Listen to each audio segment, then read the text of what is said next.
ಬಹಳ ಪುರಾತನ ಕಾಲದ ದೇವಸ್ಥಾನ ಇದು.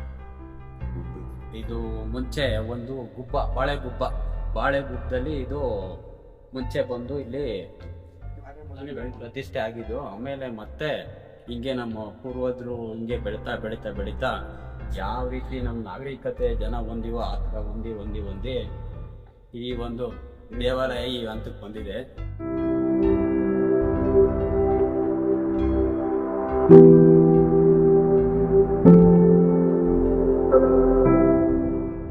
ಇಲ್ಲಿ ಇತಿಹಾಸ ಏನಂದ್ರೆ, ಮಕ್ಕಳಿಲ್ಲದವರಿಗೆ ಮಕ್ಕಳ ಭಾಗ್ಯ ಅಂದ್ರೆ ಇಲ್ಲಿ ಒಂದು ಭಾವನಾಸಿ ಅಂತ ನಮ್ಮ ತಿಮ್ಮಪ್ಪಂದು ಏನೈತೆ ಆ ಭಾವನಾಸಿ ಪ್ರತಿ ಶನಿವಾರ ಭಾವನಾಸಿ ನೀರು ಹಾಕಿಸ್ಕೊಂಡ್ರೆ ಮಕ್ಕಳ ಭಾಗ್ಯವನ್ನು ನಮ್ಮ ಸ್ವಾಮಿ ಫಲಿಸುತ್ತೆ. ಅಪ್ಪಣೆ ಕೇಳ್ತಾರೆ. ಅಪ್ಪಣೆ ಕೇಳಿದ್ಮೇಲೆ ಎಡಬಲ ಕೇಳಿದಾಗ ಸ್ವಾಮಿ ಏನೋ ಬಲಗಡಿ ಆದ್ರೆ ನಮ್ಮ ತೀರ್ಥರಾಮೇಶ್ ರುಜ್ರ ಅಂತ ಐತೆ, ಅಲ್ಲಿಗೆ ಅಕ್ಕೆ ಕಟ್ಕೊಂತೀವಿ. ಸ್ವಾಮಿ ತಾಂಡಾಗಿ ಮುಖ ತೊಳಸ್ತೀವಿ ಅಂತ ಹೇಳಿ ನಮ್ಮ ತೀರ್ಥರಾಮೇಶ್ ಸ್ವಾಮಿಯನ್ನ ನಿವಾರಣೆ ಮಾಡ್ಕೊಂಡ್ಬರ್ತೀವಿ. ಈ ದನ ಕರು ಮೇಕೆ ಏನೇ ಒಂದು ನಮ್ಮ ಪ್ರಾಣಿಗಳಿಗೆ ಹಿಂದಿನ ಕಾಲದಲ್ಲಿ ನಮ್ಮ ಸ್ವಾಮಿ ಪ್ರಸಾದದಿಂದ ನಿವಾರಣೆ ಆಗ್ತಾ ಇದೆ ಸಿಡಿ ಬರುವಾಗ.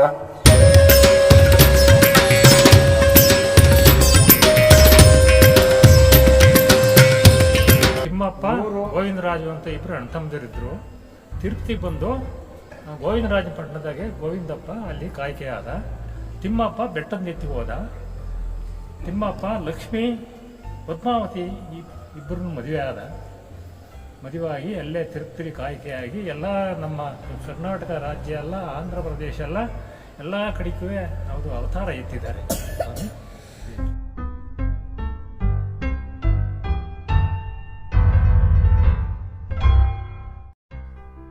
ಪ್ರತಿ ವರ್ಷ ಈ ತಿಮ್ಮಪ್ಪ ಸ್ವಾಮಿ ಬಂದಿಂದ ದೀಪಾವಳಿ ಜಾತ್ರೆ ಇರುತ್ತೆ, ಏಕಾದಶಿ ಹೊರ ಭಕ್ತಾದಿಗಳು ಬಂದು ಮಾಡ್ತಾರೆ. ಪ್ರತಿ ದಿನವೂ ಭಕ್ತಾದಿಗಳು ಬಂದು ಒಂದೊಂದು ಕಾರ್ಯ ಮಾಡ್ಕೊಂಡು ಹೋಗ್ತಾ ಇರ್ತಾರೆ. ಅವ್ರ ಕಷ್ಟ ಕೇಳ್ಕೊಂಡು ಹೋಗ್ತಾರೆ. ಕಷ್ಟ ಪ್ರಸಾದ ಕೇಳ್ತಾರೆ, ಪ್ರಸಾದ ಆಗುತ್ತೆ. ಅದರಂತೆ ಕಷ್ಟವೂ ಪರಿಹಾರ ಆಗುತ್ತೆ. ಆಗ್ತಲೂ ಐತೆ, ಬತ್ತಲೂ ಇದ್ದಾರೆ ಜನ. ಮುಂದೆ ಇನ್ನೂ ದಿವಸಕ್ಕೆ ಹೆಚ್ಚಂತ ಇದ್ದಾರೆ ದಾರಿಗಳು. ಪ್ರತಿ ವಾರಗಳು ಪ್ರತಿ ದಿನವೂ ಶನಿವಾರ ಸ್ವಾಮಿಗೆ ಏನು ಬೇಕು ಅರಿಕೆ ಮಾಡ್ಕೊಂಡು ಪ್ರತಿಯೊಬ್ಬರಿಗೂ ಒಡವೆ ಏನು ಮಾಡ್ಕೊಂಡಿರ್ತಾರೆ. ಯಾವ ಅರಿಕೆ ಕಾಣಿಕೆ ಎಲ್ಲ ಕೊಟ್ಟು ಅವರು ಸ್ವಾಮಿಯ ದರ್ಶನ ಮಾಡ್ಕೊಂಡು ಬತ್ತಿ ಕಣಪ್ಪ ವರ್ಷವನ್ನ ಕಷ್ಟ ಬರದಂತೆ ಕಾಪಾಡ್ಕೊಂಡು ಹೋಗಪ್ಪ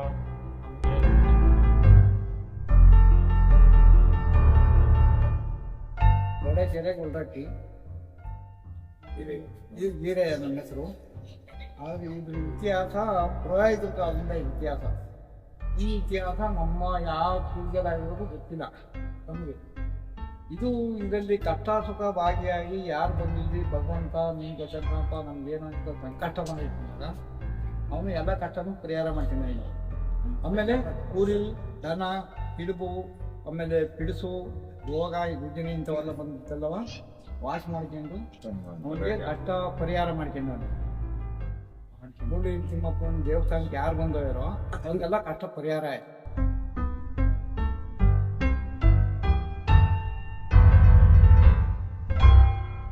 ಓಮ್ನಹಳ್ಳಿ ಅಂತ ಒಂದು ಗ್ರಾಮ ಐತಿ. ಅಲ್ಲಿ ನಮ್ಮ ಪೂರ್ವಜನ್ಮ ನಮ್ಮ ಹಿರಿಯರು ಅಲ್ಲಿ ವಾಸವಾಗಿದ್ರು. ಅಲ್ಲಿ ವಾಸವಾಗಿದ್ದಾಗ ಹಿಂಗೇನೋ ಕಷ್ಟ ಬಂದು ಇಲ್ಲಿ ಏನೋ ಒಂದು ದನ ಕರ ಎಲ್ಲವ ಶಿಡ್ಪುರಕ್ಕೆ ಬಂದು ಮೂಲ ವಲಸೆ ಹೋಗುವಾಗ ನಾವು ಏನು ಇಲ್ಲಿ ತೂಬ್ರಹಳ್ಳಿ ಅಂತ ಒಂದು ಊರೈತೆ, ಆ ಊರು ಹೋಗುವಾಗ ನಮ್ಮ ಸಿದ್ದರಾಮೇಶ್ವರವ್ರು ಹಳ್ಳಿ ಮೇಲೆ ಹೋಗುವಾಗ ನಮ್ಮನ್ನ ಇಲ್ಲಿ ತಡೆಯೊಡ್ಡಿ ನಮ್ಮನ್ನ ಇಲ್ಲಿ ಹಳೆಟ್ಟಿ ಅಂತ ಐತೆ ನಮ್ಮ ಪಕ್ಕದಾಗೆ. ಆ ಹಳೆಟ್ಟಿ ತಂದು ನಮ್ಮ ಪೂರ್ವಜರನ್ನ ಅಲ್ಲಿ ಬಿಟ್ಟು ಹೋಗಿದ್ದಾರೆ. ಚೆಕ್ ಬಂದ್ ಹಾಕಿ ಇಲ್ಲೇ ಇರ್ಬೇಕು ಅಂತ ಹೇಳಿ ಹೋಗಿದ್ದಾರೆ. ಕಟ್ಟೆ ಕಾಲ್ಯವು ಎಲ್ಲ ಕಟ್ಟಿ ಅದ್ರ ಮುಖೇನ ನಾವು ಮುಂದ್ಗಡೆ ಬಂದು ಊರ್ ಕಟ್ಕೊಂಡು ದೇವಸ್ಥಾನ ಮಾಡ್ಕೊಂಡಿದ್ದೀವಿ.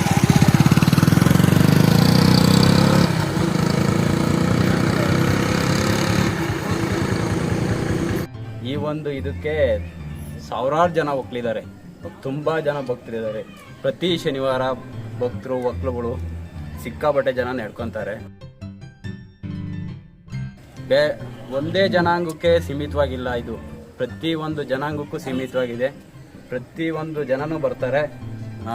ಪ್ರತಿ ಶನಿವಾರ ಹೇಳಿಕೆ ಆಗುತ್ತೆ, ಸ್ವಾಮಿ ಅಪ್ಪಣೆ ಆಗುತ್ತೆ. ಅವರು ಹೆಂಗೆ ಕೊಡ್ತಾರೋ ಹಂಗೆ ಕಾರ್ಯ ಫಲಿಸಿದ್ರೆ ಅವ್ರು ಏನು ಅರ್ಕೆ ಮಾಡ್ಕೊಂಡಿರ್ತಾರೋ ಅದು ಸ್ವಾಮಿ ತಲುಪಿಸ್ತಾರೆ. ತುಂಬ ಪ್ರಸಿದ್ಧವಾದ ದೇವಸ್ಥಾನ, ಪುರಾತನವಾದ ದೇವಸ್ಥಾನ.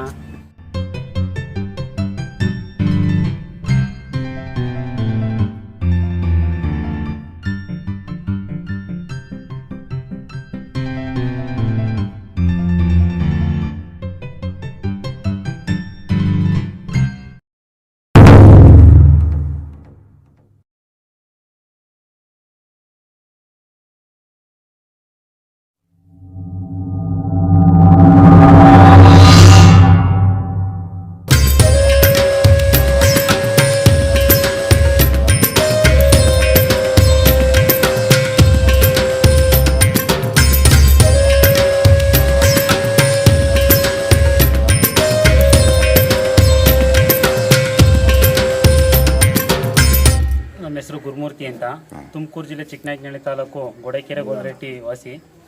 ಈ ಮೂಡ್ಲಗಿರಿ ತಿಮ್ಮಪ್ಪ ಸ್ವಾಮಿಯ ದೇವರ ಇತಿಹಾಸ ತಿಳ್ಕೊಬೇಕಾದ್ರೆ ನಾವು ಇಲ್ಲಿ ಸೋಮನಹಳ್ಳಿ ಅಂತ ಒಂದು ಗ್ರಾಮ ಐತಿ. ಅಲ್ಲಿ ನಮ್ಮ ಪೂರ್ವಜನ್ಮ ನಮ್ಮ ಹಿರಿಯರು ಅಲ್ಲಿ ವಾಸವಾಗಿದ್ದರು. ಅಲ್ಲಿ ವಾಸವಾಗಿದ್ದಾಗ ಹಿಂಗೇನೋ ಕಷ್ಟ ಬಂದು ಹಿಂದಿ ಏನೋ ಒಂದು ದನ ಕರ ಎಲ್ಲವ ಶಿಡ್ಪುರಕ್ಕೆ ಬಂದು ಮೂಲ ವಲಸೆ ಹೋಗುವಾಗ ನಾವು ಏನು ಇಲ್ಲಿ ತೂಬ್ರಹಳ್ಳಿ ಅಂತ ಒಂದು ಊರೈತೆ, ಆ ಊರು ಹೋಗುವಾಗ ನಮ್ಮ ಸಿದ್ದರಾಮೇಶ್ವರವ್ರು ಹಳ್ಳಿ ಮೇಲೆ ಹೋಗುವಾಗ ನಮ್ಮನ್ನು ಇಲ್ಲಿ ತಡೆಯೊಡ್ಡಿ ನಮ್ಮನ್ನು ಇಲ್ಲಿ ಹಳೆಟ್ಟಿ ಅಂತ ಐತೆ ನಮ್ಮ ಪಕ್ಕದಾಗೆ. ಆ ಹಳೆಟ್ಟಿ ತಂದು ನಮ್ಮ ಪೂರ್ವಜನ್ಮರನ್ನ ಅಲ್ಲಿ ಬಿಟ್ಟು ಹೋಗಿದ್ದಾರೆ. ಚೆಕ್ ಬಂದ್ ಹಾಕಿ ಇಲ್ಲೇ ಇರಬೇಕು ಅಂತ ಹೇಳಿ ಹೋಗಿದ್ದಾರೆ. ಕಟ್ಟೆ ಕಾಲ್ಯವು ಎಲ್ಲ ಕಟ್ಟಿ ಅದ್ರ ಮುಖೇನ ನಾವು ಮುಂದ್ಗಡೆ ಬಂದು ಊರು ಕಟ್ಕೊಂಡು ದೇವಸ್ಥಾನ ಮಾಡ್ಕೊಂಡಿದ್ದೀವಿ. ಇಲ್ಲಿ ಇತಿಹಾಸ ಏನಂದರೆ, ಮಕ್ಕಳಿಲ್ಲದವರಿಗೆ ಮಕ್ಕಳ ಭಾಗ್ಯ ಅಂದರೆ ಇಲ್ಲಿ ಒಂದು ಭಾವನಾಸಿ ಅಂತ ನಮ್ಮ ತಿಮ್ಮಪ್ಪಂದು ಏನೈತೆ, ಆ ಭಾವನಾಸಿ ಪ್ರತಿ ಶನಿವಾರ ಭಾವನಾಸಿ ನೀರು ಹಾಕಿಸ್ಕೊಂಡ್ರೆ ಮಕ್ಕಳ ಭಾಗ್ಯವನ್ನು ನಮ್ಮ ಸ್ವಾಮಿ ಫಲಿಸುತ್ತೆ. ಅಪ್ಪಣೆ ಕೇಳ್ತಾರೆ. ಅಪ್ಪಣೆ ಕೇಳಿದ್ಮೇಲೆ ಎಡಬಲ ಕೇಳಿದಾಗ ಸ್ವಾಮಿ ಏನಾರ ಬಲಗಡೆ ಆದರೆ ನಮ್ಮ ತೀರ್ಥರಾಮೇಶ್ವರ ಉಜ್ರ ಅಂತ ಐತೆ, ಅಲ್ಲಿಗೆ ಅರ್ಕೆ ಕಟ್ಕೊಂತೀವಿ. ಸ್ವಾಮಿ ತಗೊಂಡಾಗಿ ಮುಖ ತೊಳಸ್ತೀವಿ ಅಂತ ಹೇಳಿ ನಮ್ಮ ತೀರ್ಥರಾಮೇಶ್ವರ ಉಜ್ಜಕೈ ಸ್ವಾಮಿಯನ್ನು ನಿವಾರಣೆ ಮಾಡ್ಕೊಂಬತ್ತೀವಿ. ಈ ದನ ಕರು ಮೇಕೆ ಏನೇ ಒಂದು ನಮ್ಮ ಪ್ರಾಣಿಗಳಿಗೆ ಹಿಂದಿನ ಕಾಲದಿಂದಲೂ ನಮ್ಮ ಸ್ವಾಮಿ ಪ್ರಸಾದದಿಂದ ನಿವಾರಣೆ ಆಗ್ತಾಯಿದೆ. ಸಿಡಿ ಬರುವಾಗ ಸ್ವಾಮಿ ಪ್ರಸಾದ ತಾಂಡು ಇಲ್ಲಿ ಬಂದು ಏನು ಅಂದರೆ ಇಲ್ಲಿ ಸಿಡಿಬಿನ ಹಣ ಕಟ್ಟಿಸ್ಕೊಂತಾರೆ. ಸ್ವಾಮಿಗೆ ಇಷ್ಟು ಹಣ ಅಂತ ಇಲ್ಲಿ ನಾವು ತೀರ್ಥ ಹಾಕಿ ಹಣ ಕಟ್ಟಿಸ್ಕೊಂಡಾದ್ಮೇಲೆ ಇಲ್ಲಿ ಒಂದು ತೀರ್ಥಕಾಯಿ ಸ್ವಾಮಿಯವ್ರ ಪ್ರಸಾದ ಭಸ್ಮ ಕೊಡ್ತೀವಿ. ಆ ಭಸ್ಮ ಯಾವುದೇ ರೀತಿಯ ನಾವು ಒಂದು ವೆಹಿಕಲ್ಗೆ ಆಗಲಿ ಒಂದು ಯಾವುದೇ ರೀತಿ ಅಡಚಣೆ ಇಲ್ಲದೆ ತಗೊಂಡೋಗಿ ಆ ಗೂಡುಗಳಿಗೆ ಕುರಿ ಗೂಡುಗಳಿಗೆ ನಾವು ಅಲ್ಲಿ ಕರಿ ಕಂಬಳಿ ಹಾಕಿ ಗದ್ಗೆ ಮಾಡಿ ಆ ಸ್ವಾಮಿ ಎದುರುಗಡೆ ಪೂಜೆ ಮಾಡಿ ಆ ಎಲ್ಲ ಆ ಗೂಡಿಗೆ ಎಲ್ಲ ಹಾಕ್ಕೊಬೇಕು. ಸುತ್ತಲುವೆ ಹಾಕ್ಕೊಂಡು ಅಕ್ಕಿ ಕಾಳು ಹಾಕ್ಕೊಂಡ್ರೆ ನಮ್ಮ ಸ್ವಾಮಿ ಪ್ರಸಾದದಿಂದ ಸಿಡಿಬರೋಗ ನಿವಾರಣೆ ಆಗುತ್ತದೆ. ಮಕ್ಕಳ ಫಲನೂ ಹಾಗೆ. ಮಕ್ಕಳ ಫಲ ನಮಗೇನು ಮಕ್ಕಳಿಲ್ಲ ಅಂತ ಬಂದವ್ರಿಗೆ ಇಲ್ಲಿ ನಮ್ಮ ಸ್ವಾಮಿ ಅಂದರೆ ಒಪ್ಕೊಂಡೆ ಅಂದರೆ ಒಂದು ಭಾವನಾಸಿ ನೀರು ಹಾಕ್ಸ್ಕೊಂಡ್ಮೇಲೆ ನಮಗೆ ಇಲ್ಲಿ ಪುರಾತನ ಕಾಲದಿಂದಲೂ ಸಂತಾನ ಭಾಗ್ಯವನ್ನು ಸ್ವಾಮಿ ಫಲಿಸ್ತಾವನೆ. ಆದಷ್ಟು ಇಲ್ಲಿ ಎಲ್ಲ ದಿನ ದಿನಕ್ಕೆ ಭಕ್ತರು ಹೆಚ್ಚಾಗ್ತಾ ಹೋಗ್ತಿದ್ದಾರೆ.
ಅಭಿವೃದ್ಧಿ ಕಾರ್ಯಕ್ರಮಗಳನ್ನ ಗೋಪುರ ಶಿಖರ ಗೋಪುರಗಳನ್ನ ವಿಮಾನ ಗೋಪುರಗಳನ್ನ ಎಲ್ಲ ಅನ್ನ ಸಂತರ್ಪಣೆ ಒಳ್ಳೆ ಸುಖವಾಗಿ ಎಲ್ಲ ಸಂತೋಷದಿಂದ ಎಲ್ಲ ಮಾಡಿದ್ರಿಂದ ಅವರಿಗೆ ಯುವಕ ಸಂಘಟನೆಗೆ ನನ್ನ ಅಭಿನಂದನೆಗಳು. ಯುವಕರಿಗೆ ನನ್ನ ಅಭಿನಂದನೆಗಳು.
ಅಖಿಲಾಂಡ ಗೋವಿಂದ.